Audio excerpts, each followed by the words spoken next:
What's up YouTube, back with another video, and today I'm gonna go over 10 of the best pick and roll plays here in 2K22. All of these plays are on next gen and most of them are on current gen or have a play that's similar. So with that being said, let's get into it. The first play isn't a specific play, it's just a spread pick and roll that mostly every playbook has at least one, and they go by a bunch of different names. I'll put some examples on the screen, and it's just basically a spread pick and roll with your ball handler, your center, and everybody else around a 3-point line. But the thing about these is that the direction of the pick has you going into empty space. So sometimes you'll be in the middle and you'll get a screen going towards an empty wing, or you'll be on the wing, get a screen going towards the middle, and you don't really have to worry about people being in your way, because a lot of pick and roll plays, they have you going into traffic, and I don't be liking that. But these have you going into empty space, so you're more likely to get a shot or a driving lane, and it can be harder for the defense to send help. The next play is fist 91 side, but there are a lot of other plays that are similar to this, and with all these plays you'll have shooters in both corners, and your ball handler will be on the wing, and you'll get a screen from both your center and power forward, and your center usually rolls, your power forward usually fades, and from there it's just reading the defense and making the right play. And I really like these type of plays, especially if I have a really good ball handler. I can set somebody up with a couple dribble moves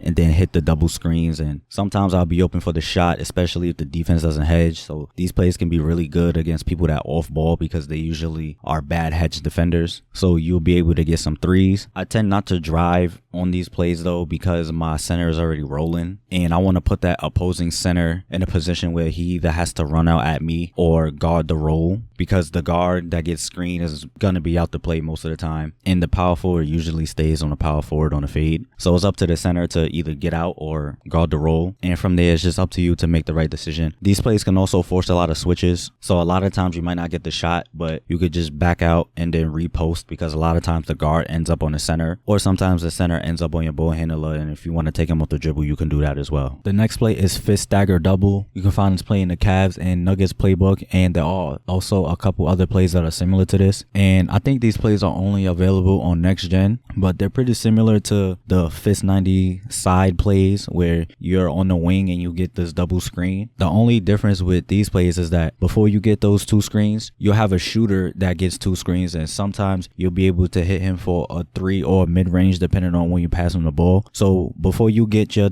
double screens, you get a 3-point opportunity, and if you use these plays in the real game, you can make that pass, and if you don't get open on the shot, you could just give it back to your ball handler and the play still continues to run and you still get those double screens. So if you make that pass, the play won't stop, it'll just keep going. The next play is fist 83 double. You can find this in the Blazers and Hornets playbook. I don't know if this play is on current gen, but it's another double ball screen play, and I really like this one because you have an entire side of the court available to you, so there'll be nobody on the wing and nobody in the corner, so you have a lot of space to work with. And if you have a good mid-range shooter and somebody with difficult shots, you could take that double screen, go baseline, and do fades and basically never miss. And just like any other double ball screen play, you can force switches and get threes as well. The next play is fist 81 out, which is in the Cavs and Pistons playbook. There's also another play that's really similar, which is fist 71 down, which is also in the Pistons playbook, and both of these are double ball screen plays. But the thing about these plays is that your center, he sets the screen and rolls really fast, so he's able to get behind the defense and create lob opportunities or just regular passes to the front of the rim, and we all know when you get to the front of the rim with a big, it's basically 2 points. And this can be really effective against centers that hard hedge, because they'll be pretty far up and then your center will just roll behind them and you'll be able to get some lobs or just free entry passes to the front of the rim. But if the center isn't drop coverage and not really helping his guard out on the screens, then it's not going to be as effective, but it can still work. The next play is fist 72 point. You can find this in the Blazers playbook, and this is another double ball screen play, but your screeners will be your center and either your shooting guard or point guard depending on who has the ball, and they set the screens at a certain angle to get you going downhill. So once you take those screens, your center will roll and your guard, he will fade out, and a lot of times your guard will be open on that, because a lot of times it's like both defenders end up following the ball handler, so you could kick out for those 3 threes. Also, if you have,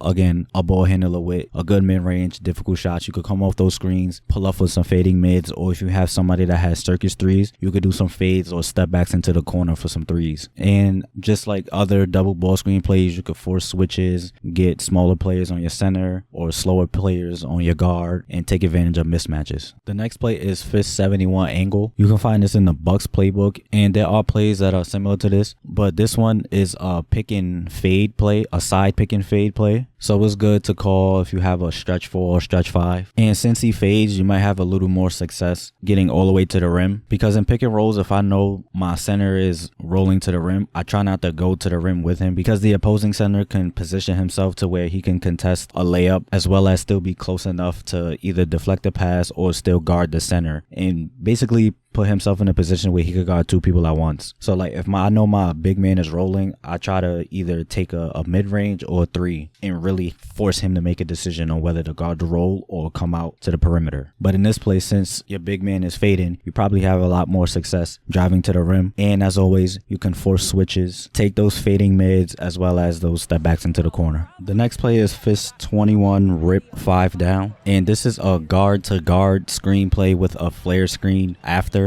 A couple other similar plays are the fist 21 delay from the Warriors playbook and ISO 12 flare from the Bucks playbook. And what'll happen is you'll get a screen from another guard or perimeter player, and after he sets that screen, he'll get a flare screen from the center, and he'll run out to the top of the key opposite wing area to get open for a 3. So once you take that screen, sometimes both defenders chase you and you can kick out for those flare screen 3s. Sometimes the defense is just a step behind, so you might be able to get all the way to the rim, or take your fading baseline mids, step back 3s into the corner. But since it is a guard to guard, or 2 perimeter players setting a screen for each other, a lot of the times the defense will switch this. But if you have a bigger guard or a ball handler that's really good in the mid post area, you can bully smaller players or take those post fades. Like I really like doing post fades, and they're really effective. So if I have that type of player and the defense switches, stopping me getting all the way to the rim, I just go into the post and score from that. And the last play is fist STS Spain. You can find this in the Thunder playbook, and it's another double ball screen play. It's really similar to the fist 83 double because you have the entire wing and corner available to you, but this one, the screens are way farther up. So if you have a really fast athletic slasher, you have a little easier time getting to the rim, but you could also still get those fading mids and force switches just like any other pick and roll play. And this play also has like a backdoor cutting action, but you kind of have to wait for it, and it's there, but it's not the most consistent thing ever. And more times than not, you'll have an open shot opportunity before you get to that action. So that's pretty much it for the video. I know I said 10, but this is technically 9, but technically more than 10 because I gave a lot of other alternatives, and that's pretty much all I could really think of. I don't know what else I would put here, but as always, let me know some of y'all's favorite pick and roll plays, or maybe some plays that I missed. And as always, I hope this helped you. I hope you enjoyed. Thanks for watching, and stay tuned for more content.